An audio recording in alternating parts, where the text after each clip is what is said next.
El 12 de noviembre de 1995, un McDonnell Douglas MD-83 de American Airlines con 78 pasajeros y tripulación a bordo se encuentra realizando su aproximación final al Aeropuerto Internacional Bradley en Connecticut.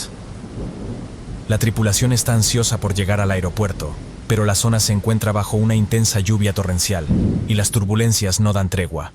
Los dos pilotos luchan por mantener el rumbo del avión. Los vientos son tan violentos que la torre de control tuvo que ser evacuada, quedando ahora bajo la supervisión de un único controlador, que no ha operado en la torre desde hace años. Mientras lidian con turbulencias severas, los pilotos tienen serias dificultades para distinguir la pista en medio de la fuerte lluvia. Un pequeño error que habían cometido minutos antes comienza ahora a pasarles factura, justo al pasar por debajo de su altitud mínima de descenso. Este es uno de esos casos excepcionales, en los que casi todo lo que podía salir mal, salió mal. Esta es la historia del vuelo 1572 de American Airlines, uno de los incidentes más extraños e impactantes de la historia de la aviación. 12 de noviembre de 1995. 73 pasajeros embarcaban a bordo del vuelo 1572 de American Airlines, en el Aeropuerto Internacional O'Hare en Illinois, Chicago. El vuelo se dirigía al Aeropuerto Internacional Bradley en Hartford, Connecticut, en un viaje de unas 2 horas de duración. El tiempo no acompañaba. Era una noche terrible para volar, con fuertes lluvias, tormentas eléctricas y tremendos vientos que azotaban gran parte de la mitad oriental de los Estados Unidos. Debido al clima, hubo retrasos generalizados y cancelaciones de numerosos vuelos. El vuelo 1572 debía partir de Chicago a las 9:25 de la noche. Sin embargo, debido a las condiciones meteorológicas, la salida del vuelo se retrasó casi 2 horas. Finalmente, alrededor de las 11 menos cuarto de esa noche, el vuelo 1572 abandonó la puerta de embarque. Los 73 pasajeros y 5 tripulantes comenzaron su viaje hacia Connecticut. Nada les hacía sospechar que en menos de 2 horas, sus vidas estarían en juego. El capitán de este vuelo era Kenneth Lee, de 39 años. Lee tenía 8.000 horas de experiencia de vuelo, de las cuales más de 4.200 fueron en el MD-80. Anteriormente había volado para la Fuerza Aérea de Estados Unidos, antes de unirse a American Airlines en 1986. El primer oficial, John Richards, tenía 38 años de edad y contaba con unas 5.100 horas de vuelo. Tenía una experiencia en el MD-80 de casi 2.300 horas. Había sido contratado por American Airlines en 1989 y, al igual que el capitán, había volado para la Fuerza Aérea de los Estados Unidos durante muchos años anteriormente. El avión utilizado para este vuelo era un McDonnell Douglas MD-83 de 8 años de antigüedad. Había acumulado hasta este momento casi 28.000 horas de vuelo. Estaba equipado con 2 motores Pratt y Whitney JT8D219. Era un avión fiable para trayectos cortos y medios. American Airlines fue el mayor operador mundial de aviones MD-80, con más de 300 unidades de este tipo en servicio, durante la década de 1990. El McDonnell Douglas MD-80, conocido como el Mad Dog, fue la columna vertebral de la flota nacional de American Airlines durante muchos años. A pesar de su antigüedad, el MD-80 sigue siendo recordado por ser uno de los aviones con mejores registros de seguridad en la historia de la aviación. Habían recibido la autorización para despegar y se encontraban en la pista, listos para llevar los motores a plena potencia y alzar el vuelo. A las 11:05 de la noche, el avión despegó, ascendiendo hacia los cielos tormentosos sobre Chicago. 15 minutos después del despegue, mientras el avión alcanzaba su altitud de crucero a 33.000 pies, unos 10.000 metros, los pilotos recibieron un mensaje de la central de American Airlines. El mensaje incluía información meteorológica sobre el aeropuerto de Bradley, donde se dirigían. Se registraban fuertes ráfagas de viento y una rápida caída de la presión atmosférica. La presión atmosférica es un dato de vital importancia para los pilotos. El altímetro, que muestra su altitud sobre el nivel del mar, utiliza la presión del aire exterior para determinar la altitud del avión. Cuanto más alto asciende el avión, menor es la presión del aire en el exterior. Es decir, cuanto menor sea la presión del aire en el exterior del avión, más alto interpretan los altímetros que está el avión. Cuando la presión de la propia atmósfera es baja, como lo fue en esta noche, el altímetro interpreta esto como que el avión vuela más alto de lo que realmente está. Por esto, los pilotos reciben información actualizada del control de tráfico aéreo sobre la presión atmosférica actual. Acto seguido, Ajustan una perilla en la cabina que calibra el altímetro según la presión exterior de ese momento. El vuelo transcurría con relativa normalidad durante la fase de crucero. En ese momento, el capitán decidió ascender a 35.000 pies, 10.600 metros para esquivar una zona de turbulencias. Aproximadamente una hora después, cuando rondaba la medianoche, el avión inició su descenso hacia Bradley. El capitán se comunicó con los pasajeros y les dijo que se esperaban fuertes turbulencias a partir de este momento y hasta el aterrizaje. Les instó a tomar asiento y abrocharse los cinturones. Esto supondría una gran carga de trabajo para los pilotos, que aterrizarían en la pista 15 en Bradley, la cual no tenía un sistema de aterrizaje por instrumentos. Esto significaba que tenían que pilotar el avión por el método tradicional, conocido como método Bohr. Este enfoque requería un trabajo intensivo, apoyándose en cartas de navegación, brújulas, altímetros y equipos de medición de distancias, exactamente como se hacía en el pasado, para asegurarse de mantener la altitud y distancia correctas respecto al aeropuerto. Todo esto tendrían que hacerlo volando de noche, entre densas nubes y enfrentándose, en algunos momentos, a fuertes turbulencias. Durante el descenso, el capitán comentó al primer oficial que no le gustaba ni lo más mínimo volar de noche. Mientras tanto, el clima en el aeropuerto de Bradley seguía cambiando a toda velocidad. A las 12:30 de la noche, el despachador de American Airlines envió un mensaje al capitán con una actualización crucial. El mensaje incluía la última información de la torre de Bradley, indicando que los aviones habían estado aterrizando, pero informaron de turbulencias y cizalladura del viento de bajo nivel en la aproximación final. El despachador le comentó que los vientos estaban más alineados en el aeropuerto de Boston, por si fuera necesario un desvío. El avión estaba siendo sacudido violentamente por las turbulencias, y la intensidad de los vientos intensificaba las probabilidades de necesitar un desvío hacia Boston. Junto con esta información, el despachador incluyó una nueva lectura de la presión atmosférica, 29,42 pulgadas de mercurio. Las pulgadas de mercurio son la unidad utilizada para medir la presión atmosférica. Este sistema procede del uso de tubos de vidrio llenos de mercurio.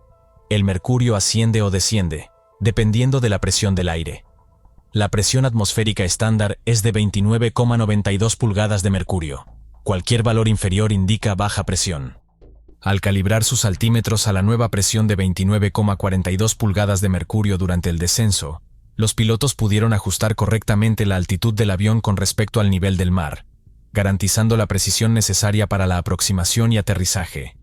En American Airlines, era un procedimiento que los pilotos ajustaran su altímetro secundario a la presión atmosférica real, en este caso de 29,42, lo que hizo que mostrara su altitud sobre el nivel del mar.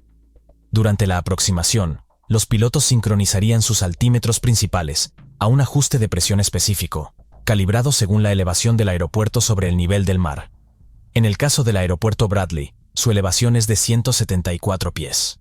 Los altímetros principales se ajustarían a 29,23 pulgadas de mercurio. Este ajuste provocaría una diferencia de 174 pies entre los altímetros principales y la presión real.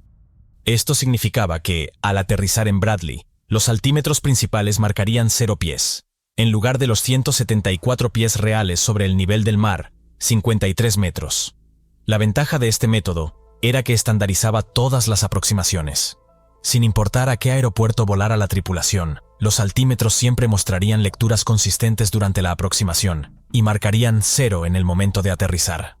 Poco después de recibir la actualización meteorológica de American Airlines, cuando aún se encontraban descendiendo, el primer oficial sintonizó la radio con el Servicio Automático de Información de la Terminal de Bradley, ATIS, y escuchó la información meteorológica en el aeropuerto. Esta decía que la presión en Bradley era de 29,50, que las pistas estaban mojadas, y que había turbulencias severas por debajo de los 10.000 pies, 305 metros. En este contexto, el término severo no se utiliza a la ligera. De hecho, existen criterios rígidamente definidos para 4 niveles de turbulencias que se experimentan en la aviación: ligera, moderada, severa y extrema. Cuando un avión se enfrenta a turbulencias severas, las fuerzas sobre la aeronave son tan fuertes que los pilotos pierden el control del avión, de tal manera que si no llevasen los cinturones de seguridad abrochados, saldrían despedidos de sus asientos. Este sería un momento de gran tensión para los pilotos y pasajeros. El primer oficial transmitió al capitán la información que estaba escuchando sobre el clima. Con la presión atmosférica cayendo rápidamente, sería importante que los pilotos tuvieran la última información actualizada mientras se acercaban al aeropuerto.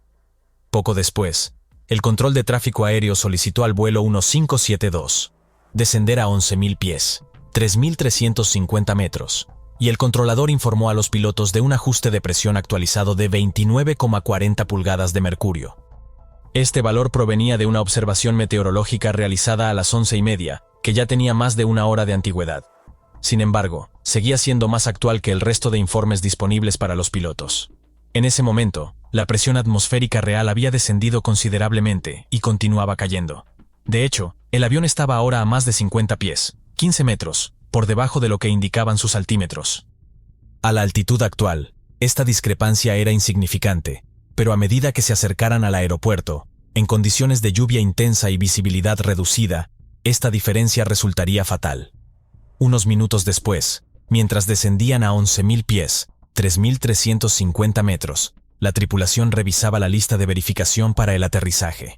Cuando el primer oficial mencionó altímetros, el capitán respondió 2950, refiriéndose al ajuste de presión que había identificado previamente, aunque este ya llevaba 90 minutos desactualizado. El primer oficial intentó aclarar la situación diciendo que habían mencionado 29,47 cuando empezaban a descender. A lo que el capitán respondió, OK.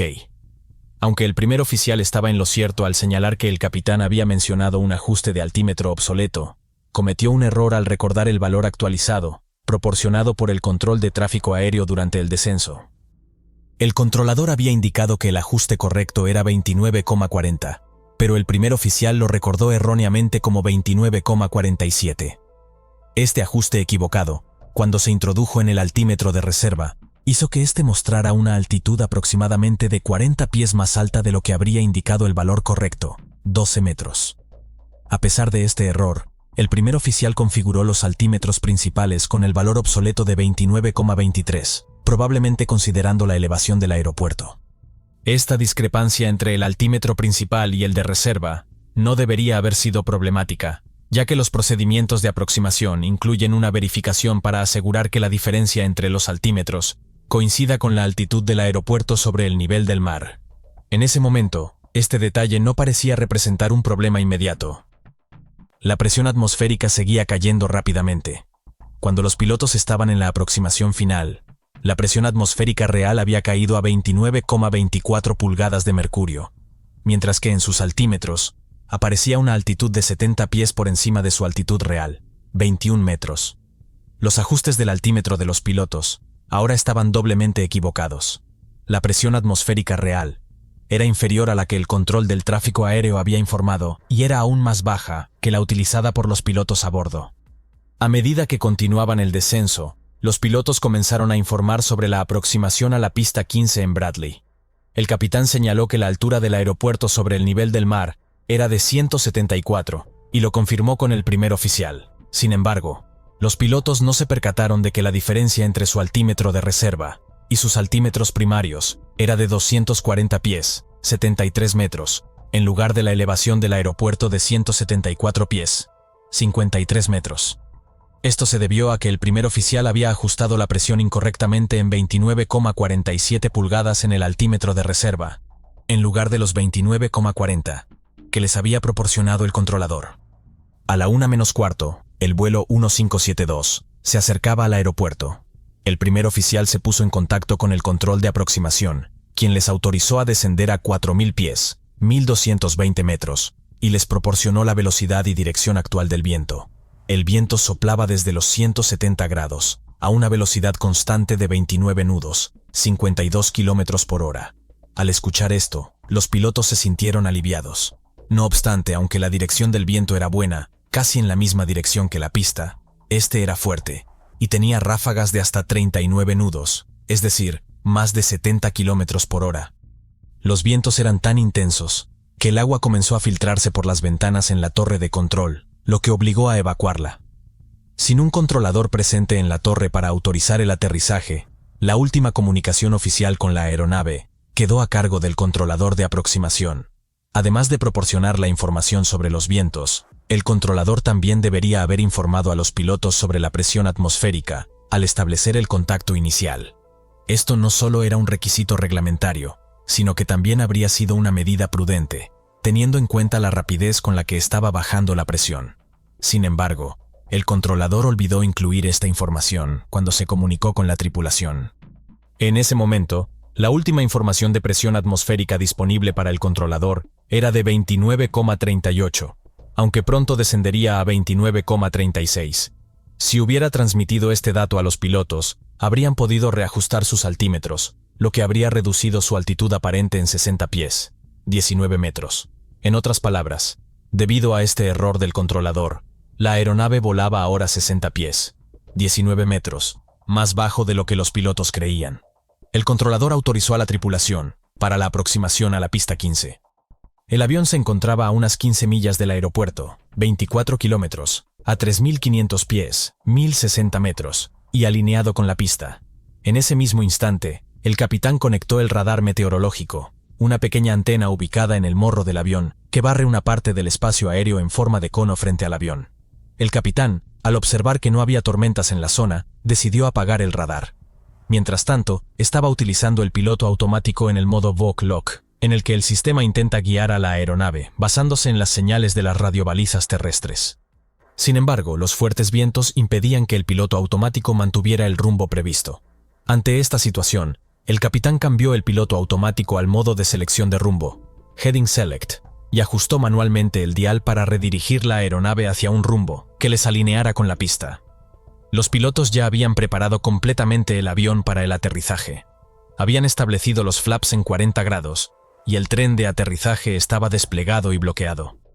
El capitán comenzó a descender a 2.000 pies, 609 metros, mientras el avión se zarandeaba de un lado a otro, con fuertes vientos y lluvia golpeando el parabrisas. En ese momento, el controlador de aproximación informó a los pilotos que ahora había alguien en la torre. Aunque aclaró que la torre no estaba realmente abierta de forma oficial, indicó que podían cambiar a la frecuencia de la torre para comunicarse. La tripulación sintonizó la nueva frecuencia y estableció contacto con una persona en la torre, quien resultó ser un supervisor que no había trabajado en esa posición durante 3 años. Había decidido quedarse, para asegurarse de que el vuelo aterrizara de forma segura. Sin embargo, al no ser oficialmente un controlador de torre, no estaba autorizado legalmente para dar la autorización de aterrizaje. Esto significaba que el capitán tendría que aterrizar la aeronave por su propia iniciativa y autoridad. El avión había descendido a 2.000 pies, 609 metros, y el piloto automático mantenía esa altitud. Cuando la tripulación pasó el punto de 5 millas desde la pista, 9 kilómetros, el capitán inició el descenso hacia la MDA, altitud mínima de descenso, establecida en 908 pies, 276 metros sobre la elevación del aeropuerto. La MDA es la altitud más baja permitida durante una aproximación sin contacto visual con la pista, y varía según el aeropuerto, en función de la presencia de colinas, edificios y otros obstáculos en las inmediaciones. Respetar esta altitud es crucial para evitar colisiones con obstáculos durante la aproximación.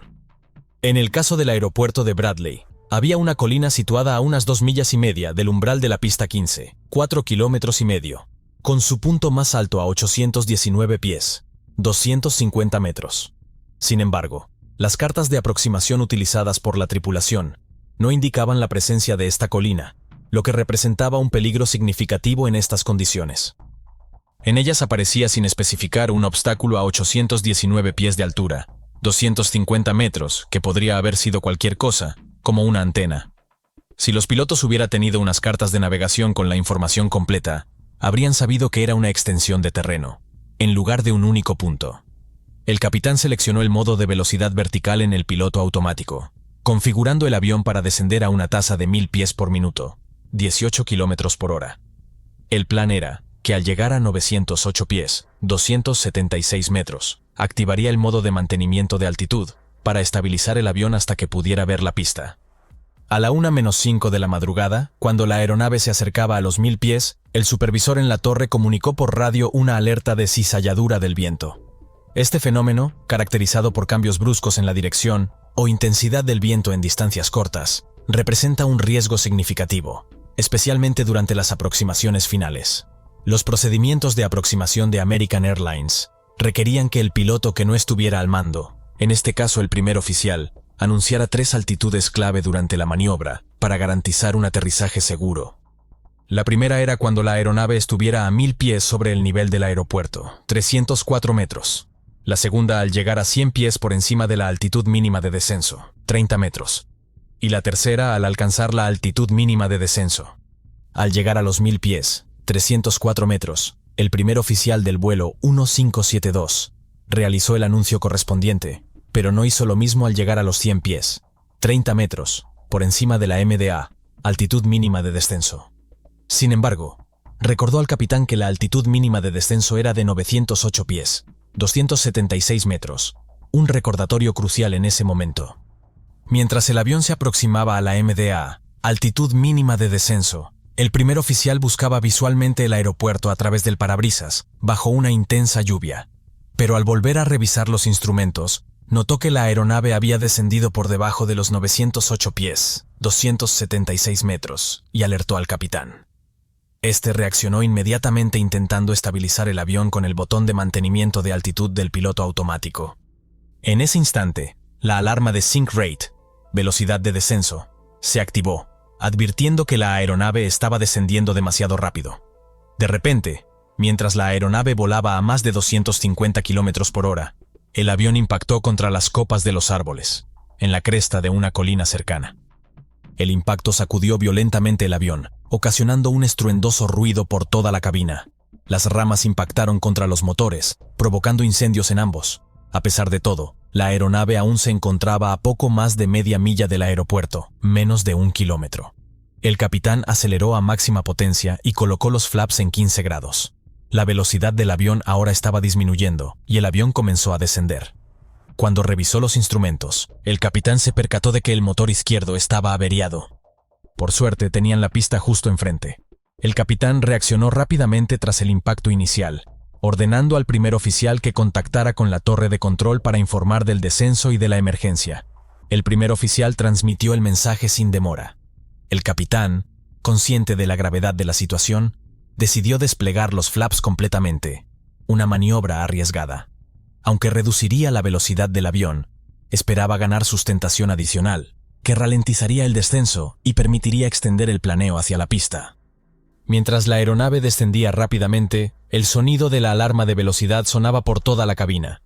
A medida que la aeronave se acercaba al suelo, la torre de control informó sobre la dirección del viento, y el primer oficial solicitó que se declarara una emergencia, pidiendo que enviaran al equipo de rescate.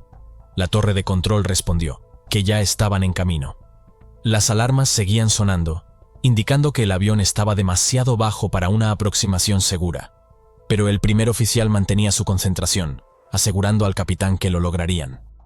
El capitán, a pesar de las advertencias, ajustó los flaps a 40 grados para aumentar la sustentación, con la esperanza de ganar control sobre el avión. A medida que el avión descendía, las alarmas seguían sonando, pero el capitán mantenía el curso.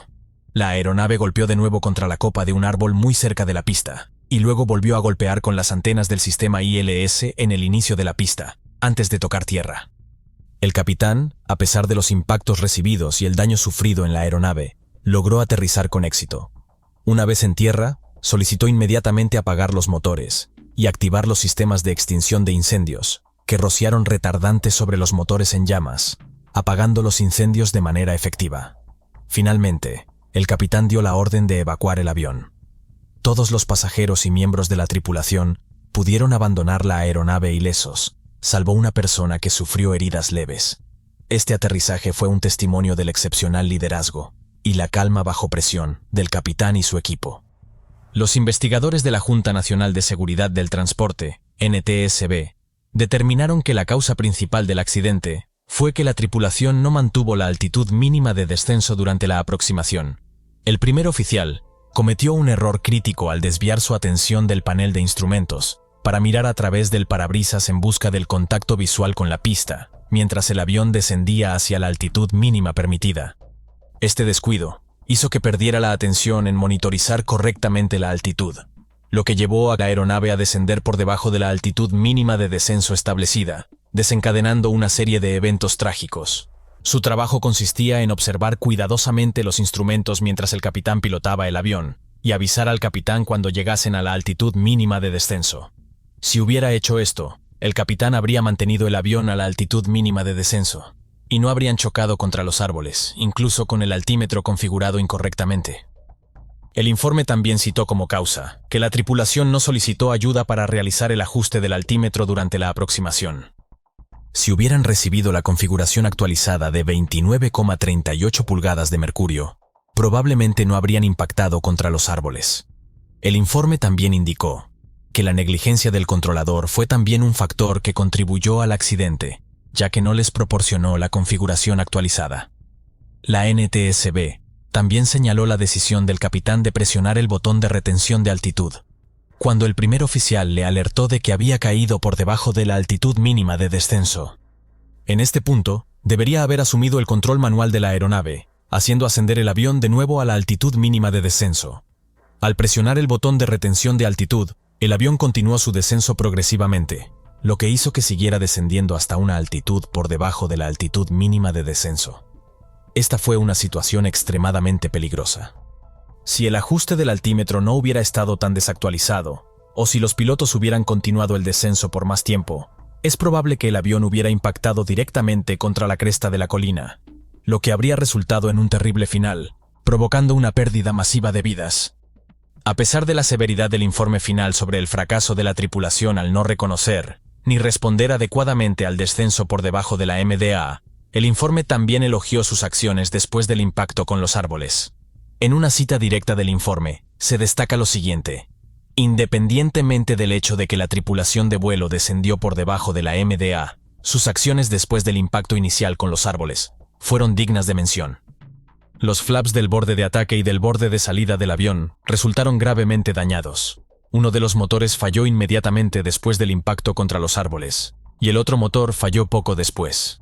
Cualquier error en la gestión de la trayectoria de planeo, la gestión de la trayectoria terrestre o la sincronización de la configuración del avión por parte del capitán y el primer oficial probablemente habría causado que el avión aterrizara en terreno inadecuado antes de llegar a la pista, lo que sin duda habría provocado lesiones más graves a la tripulación y a los pasajeros. La Junta de Seguridad concluye que la excelente gestión de los recursos de la tripulación y las habilidades de vuelo utilizadas por la tripulación de vuelo, como se refleja en la grabación del CVR después de su impacto con los árboles, fueron directamente responsables de limitar el número de pasajeros heridos a una sola persona. Aunque el avión sufrió daños por un valor de $9 millones, fue reparado y continuó en servicio hasta 2017, cuando American Airlines lo retiró definitivamente. Este informe final resalta cómo, a pesar del error en el descenso, la respuesta rápida y competente de la tripulación tras el impacto fue crucial para evitar una tragedia mucho mayor. Segundos después de despegar del aeropuerto de St. Louis, en Missouri, el motor de un avión de American Airlines estalla en llamas. Las alarmas suenan con fuerza en la cabina, mientras los pilotos luchan por controlar la emergencia, pero pronto se dan cuenta de que esta situación no es normal. En cuestión de momentos, los instrumentos del capitán empiezan a fallar, y el avión pierde los sistemas vitales. ¿Conseguirá la tripulación regresar al aeropuerto, o se convertirá la situación en un desastre para todos a bordo? Esta es la historia del vuelo 1400 de American Airlines. 28 de septiembre de 2007. Aeropuerto Internacional Lambert de San Luis, Missouri. 138 pasajeros y 5 tripulantes abordaron un avión MD-82 de American Airlines. Se dirigían a Chicago en un vuelo corto de 1 hora, en dirección hacia el norte. Era un día cálido y soleado en San Luis, con vientos suaves, algunas nubes dispersas y una temperatura de unos 30 grados Celsius. Todo apuntaba a que sería un buen día para volar. Sin embargo, esa imagen de perfección resultó engañosa.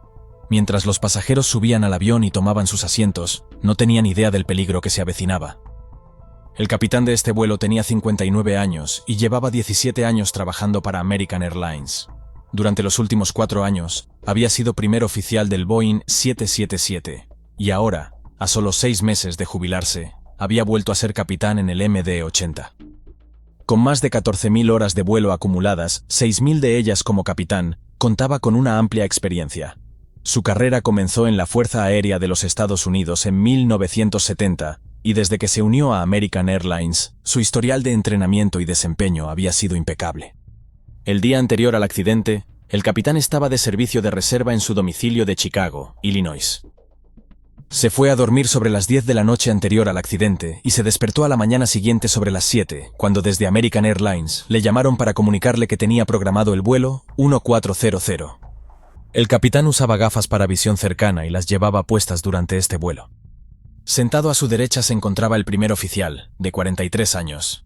Fue contratado por American Airlines hacía 7 años.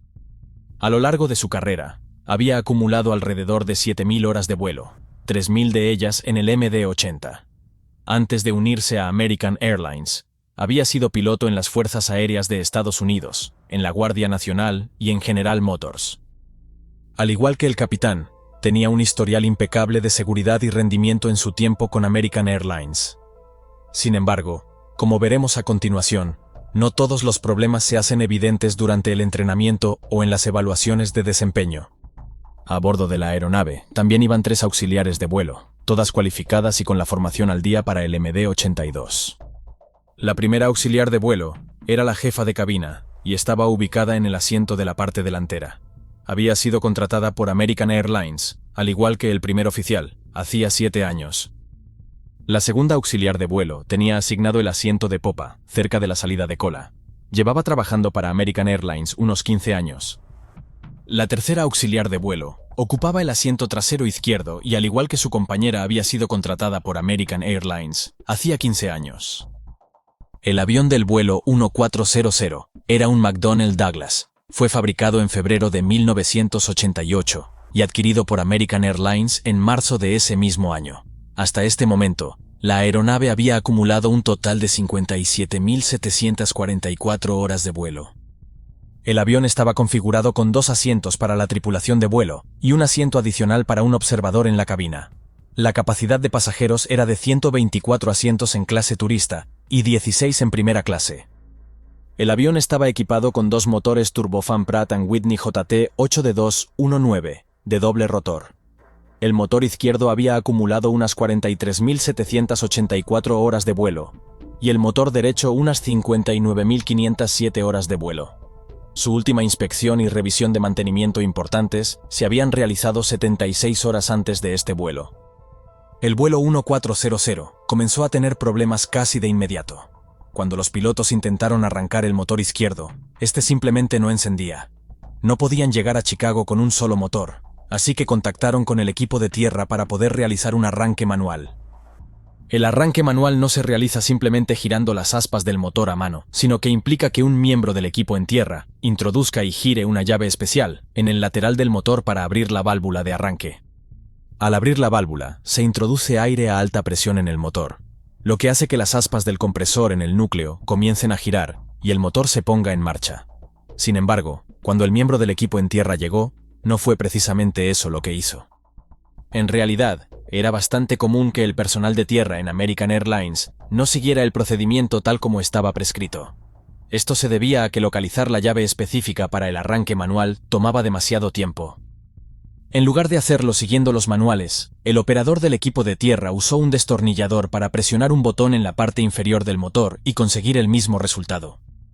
Sabía que el procedimiento correcto era usar solo la mano para presionar ese botón, pero la posición del mismo dentro del motor lo hacía difícil. Después de algunas idas y venidas, el capitán logró arrancar el motor izquierdo. Sin embargo, nadie a bordo sabía que esta solución improvisada había creado un peligro mortal. En lo más profundo del motor izquierdo, se había activado una bomba de relojería.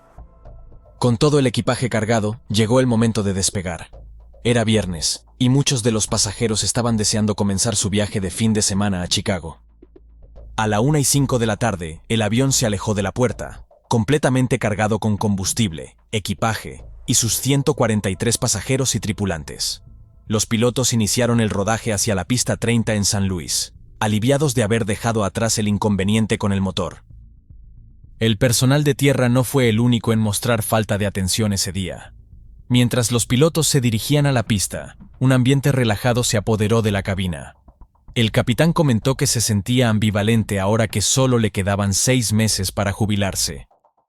Mientras tanto, el primer oficial, al leer la lista de verificación previa al despegue, hizo varias pausas para conversar de manera informal con el capitán, siguiendo el tono relajado que éste había marcado. El capitán, en lugar de instruir al primer oficial para que se mantuviera concentrado en la tarea, continuó conversando entre los distintos puntos de la lista de verificación. Este tipo de conversación está estrictamente prohibido por la FAA y la política de la empresa, que establece que hasta que el avión alcance una altitud de 10.000 pies, 3.048 metros, los pilotos solo deben hablar sobre asuntos relacionados directamente con el vuelo. Esta normativa se conoce en aviación como la regla de la cabina estéril. Si este hubiera sido un vuelo normal, esa desviación de los procedimientos estándar podría no haber tenido consecuencias. Sin embargo, en esta ocasión, este enfoque relajado llevaría a que los pilotos se sintieran completamente desprevenidos solo unos segundos después del despegue. El capitán le informó al primer oficial sobre lo que harían en caso de enfrentarse a algún problema durante el despegue, diciendo: «A menos que estemos en llamas, iremos a Chicago. Si hay fuego, regresaremos y aterrizaremos aquí». Irónicamente, no sabía lo premonitorio que sería su comentario. Poco después de la 1:10, el capitán alineó el avión en la pista y aplicó potencia a los motores para despegar. En ese momento, se activó la válvula de arranque del motor izquierdo, ya que el interruptor eléctrico que controlaba su posición había sido dañado por el miembro de la tripulación de tierra cuando había utilizado un destornillador en lugar de la llave adecuada para el arranque manual. Mientras el avión aceleraba por la pista, el aire a alta presión comenzó a girar una de las turbinas de arranque del motor. A medida que el avión continuaba acelerando, esta turbina empezó a girar libremente a una velocidad increíble. La única señal en la cabina que indicaba que algo estaba ocurriendo era una pequeña luz de aviso, que no estaba colocada en un lugar fácilmente visible para los pilotos. Cuando el avión alcanzó la velocidad de despegue, el capitán levantó el morro y llevó la aeronave a los cielos. Tanto el capitán como el primer oficial desconocían completamente que el motor izquierdo ocultaba un defecto fatal. Levantaron el tren de aterrizaje y comenzaron a ascender sobre San Luis. Apenas segundos después del despegue, cuando el avión alcanzó los 1.500 pies, 457 metros, el primer oficial notó que se había encendido una luz que indicaba que la válvula de arranque del motor izquierdo estaba abierta. Informó al capitán, quien reconoció el problema. A medida que los pilotos continuaron ascendiendo, pensaron que podrían solucionar cualquier inconveniente en pocos minutos. Sin embargo, la turbina del motor izquierdo falló catastróficamente, lo que provocó un incendio en el motor. La alarma de incendio sonó en la cabina, y el primer oficial declaró de inmediato una emergencia, informando a la torre de control que tenían un incendio en el motor izquierdo y que necesitaban regresar al aeropuerto de inmediato. El controlador les indicó a los pilotos que giraran y que los llevaría de regreso al aeropuerto. Mientras tanto, los pilotos se pusieron a trabajar. El capitán anunció que él controlaría el avión mientras el primer oficial revisaba la lista de verificación. Esta división de funciones era exactamente como los pilotos habían sido entrenados para manejar una situación de emergencia, que es crucial en momentos como este. Los pilotos necesitaban completar algunas tareas clave en sus listas de verificación, para maximizar sus posibilidades de un regreso seguro a San Luis. El primer oficial sacó su lista de verificación y abrió la página dedicada a daños por incendio o separación del motor. El propósito de esta lista es claro. En caso de un incendio en el motor, instruye a los pilotos sobre cómo apagar el motor afectado, cortar el suministro de combustible y extinguir el fuego. Aunque hay varios pasos más en esta lista, estos son, sin duda, los más importantes. Sin embargo, al inicio de esta grave emergencia, los pilotos comenzaron a titubear. A pesar de su impecable historial y de la frecuencia con la que practicaban incendios en el simulador, ahora cometerían una serie de errores graves que pondrían en peligro la vida de todos a bordo. El primer oficial completó rápidamente los dos primeros elementos de la lista de verificación, desconectando el piloto automático y colocando la palanca de empuje del motor izquierdo en ralentí. Sin embargo, antes de que pudiera llevar a cabo el tercer paso crucial, que era cortar el suministro de combustible al motor y tirar de la manija de fuego para apagar las llamas, el capitán lo interrumpió al tomar el control del avión. En este momento, cuando el primer oficial debería haber cerrado el motor en llamas, el capitán informó a los auxiliares de vuelo que prepararan la cabina para un aterrizaje de emergencia, pero los pasajeros ya estaban sentados y abrochados. Ahora, con el primer oficial pilotando el avión y la lista de verificación sin ser completada, el motor continuó ardiendo. A medida que las llamas crecían, comenzaron a dañar el cableado eléctrico e incluso afectaron los sistemas hidráulicos del avión. En unos pocos segundos, esta emergencia estaba a punto de empeorar considerablemente. El capitán informó a los auxiliares de vuelo que había un incendio en el motor izquierdo y que regresarían a San Luis en los próximos 5 minutos. Les dijo que probablemente no sería necesario evacuar, pero que debían preparar la cabina por si acaso. Esta sesión informativa resultó completamente innecesaria. El único enfoque del piloto debería haber sido volar el avión, completar la lista de verificación y navegar de regreso al aeropuerto en caso de un incendio en el motor. Sin embargo, la falta de adherencia a los procedimientos operativos establecidos estaba comenzando a mostrar sus consecuencias. A las 2 de la tarde, el controlador ordenó al avión que girara a la derecha para regresar, alineándose nuevamente con la pista 30, justo donde se estaban preparando para aterrizar. El primer oficial ahora estaba al mando del vuelo, mientras que el capitán se encargaba de controlar la radio y revisar las listas de verificación. Esta fue una respuesta confusa y caótica a una emergencia para la cual habían sido entrenados numerosas veces. Finalmente, después de más de 1 minuto, el capitán retomó el control del avión. Sin embargo, en varios aspectos clave, ya era demasiado tarde. La pantalla principal de vuelo del capitán y su pantalla de navegación habían fallado. El incendio en el motor había destruido el cableado eléctrico que alimentaba estos instrumentos. Estos son 2 de los instrumentos más vitales en la cabina, ya que indican al capitán su velocidad, altitud y rumbo. Ahora tendría que confiar en pequeños instrumentos de reserva, mucho más antiguos, para obtener esta información crucial. Esto era una mala señal. ¿Qué más podría haberse dañado en el avión? Más de 1 minuto y medio después de que el primer oficial iniciara la lista de verificación del incendio en el motor, finalmente llegó al tercer paso, que implicaba cortar el suministro de combustible al motor. Pero había un problema. El primer oficial no podía mover el interruptor. Por alguna razón no se movía. Lo peor de todo es que sin esto, no podría completar el siguiente paso, que consistía en activar los 2 extintores de incendios.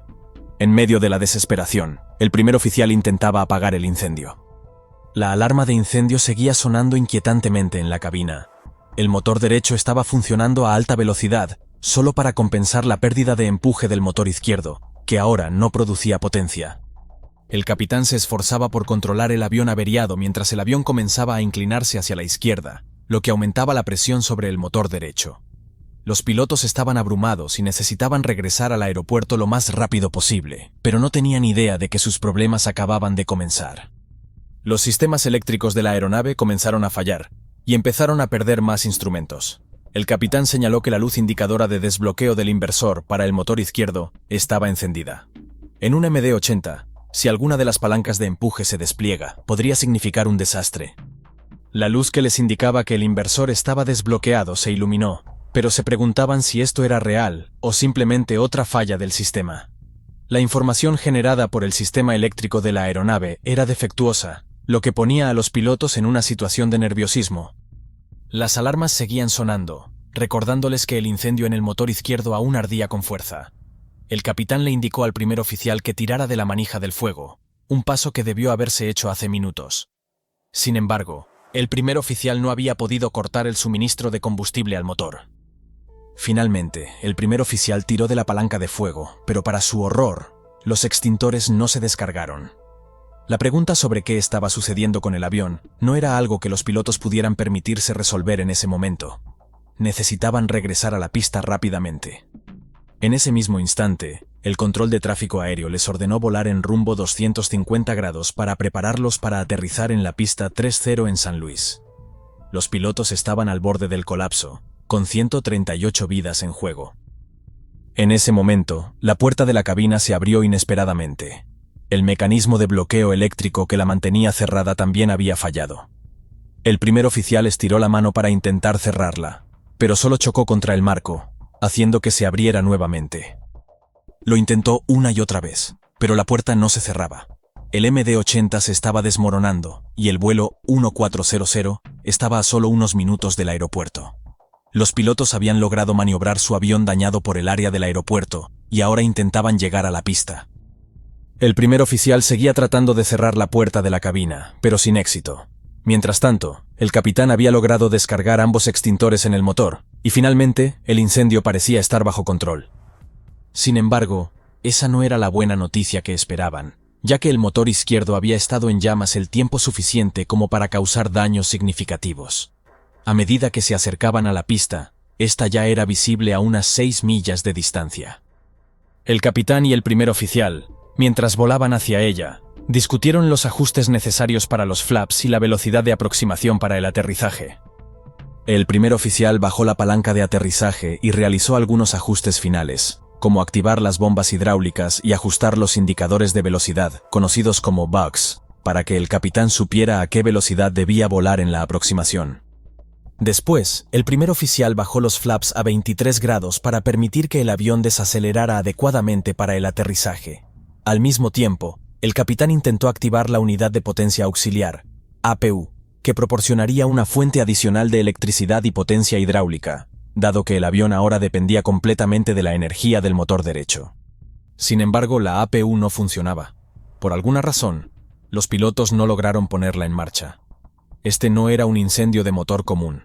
Había algo realmente mal con el avión.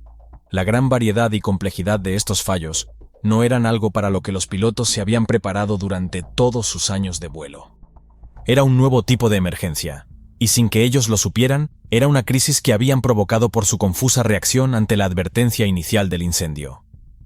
Sin embargo, al estar volando a más de 250 km por hora y a solo unos minutos de aterrizar, no había tiempo para reflexionar sobre lo que había sucedido. Con el avión desmoronándose sistema tras sistema, su única misión era llegar a la pista lo más pronto posible. En el control de tráfico aéreo de San Luis, los servicios de emergencia estaban en alerta. Los bomberos y las ambulancias ya esperaban al lado de la pista, listos para lo peor. Pero a solo 2 o 3 millas del aterrizaje, 3 o 4 kilómetros, el vuelo 1400 se enfrentó a uno de sus problemas más graves hasta el momento. El primer oficial se dio cuenta de que las luces indicadoras del tren de aterrizaje no estaban encendidas. Era un escenario de pesadilla, ya que parecía que los problemas eléctricos e hidráulicos que habían afectado al avión también habían llegado al sistema del tren de aterrizaje. Sin el tren de aterrizaje, el avión, que aún contaba con 3 horas de combustible en sus depósitos, tendría que aterrizar en la dura pista de hormigón, lo que podría provocar una explosión de chispas e incluso desencadenar una gran bola de fuego. Sin embargo, había un sistema de respaldo para el tren de aterrizaje que estaba justo debajo del asiento del primer oficial. Este sistema consistía en una palanca que, al tirar de ella, permitiría extender el tren de aterrizaje de forma manual. El problema era que, a menos de un minuto del aterrizaje, no había manera de que los pilotos pudieran lograr que el tren se extendiera a tiempo. Además, debido a los múltiples fallos eléctricos que el avión estaba experimentando, existía otra posibilidad. Podría ser que el tren de aterrizaje estuviera realmente extendido, pero que las luces indicadoras hubieran fallado. El capitán rápidamente se comunicó con la torre de control para preguntar si desde allí podían ver si el tren de aterrizaje estaba extendido. El controlador le informó que podía ver el tren principal, pero que la rueda del morro no parecía estar desplegada. Esta no era la noticia que los pilotos esperaban. No querían mantener su avión averiado en el aire más tiempo del estrictamente necesario, pero aterrizar sin la rueda del morro no era una opción segura. No les quedó más remedio que dar la vuelta. El capitán aceleró el motor restante al máximo y elevó el morro del avión, a pesar de que esta maniobra resultaba peligrosa. El avión se encontraba cargado, volando a baja altitud y a baja velocidad. Con el tren de aterrizaje principal y los flaps extendidos, había una gran resistencia. El capitán luchaba por mantener el avión en el aire con solo un motor. Ante todas estas dificultades, le resultaba casi imposible alcanzar la velocidad necesaria para asegurar su supervivencia. Por primera vez, la seguridad de la trayectoria de vuelo del avión estaba en peligro. Además, la situación del avión continuaba empeorando y la de la tripulación se volvía rápidamente crítica. El capitán llegó a su límite, y tanto él como el primer oficial comenzaron a omitir varios pasos en sus listas de verificación, ya que solo podían centrarse en los aspectos más esenciales. Todo esto resultaba abrumador para la sobrecargada tripulación de 2 personas. Entonces, el capitán pidió la ayuda de un piloto en reserva que estaba en la cabina de pasajeros. En menos de 30 segundos, el piloto fuera de servicio entró en la cabina, lo que aliviaba un poco la carga de trabajo del capitán, aunque solo un poco, dada la gravedad del estado del avión. Mientras tanto, el capitán intentaba cerrar la puerta de la cabina a la vez que hablaba con el control de tráfico aéreo. Le informó al controlador que quería mantenerse cerca del aeropuerto y que tal vez necesitaría regresar para aterrizar en la pista 24. La pista 24 era considerablemente más corta que la pista 30 y no estaba alineada con el viento. Sin embargo, el capitán estaba tan preocupado por la incapacidad del avión para ascender que comenzaba a dudar si podría regresar a la pista 30. Para ayudar al capitán a recuperar la velocidad que tanto necesitaba, el primer oficial levantó ligeramente los flaps. A continuación, el capitán giró el avión lentamente hacia la derecha.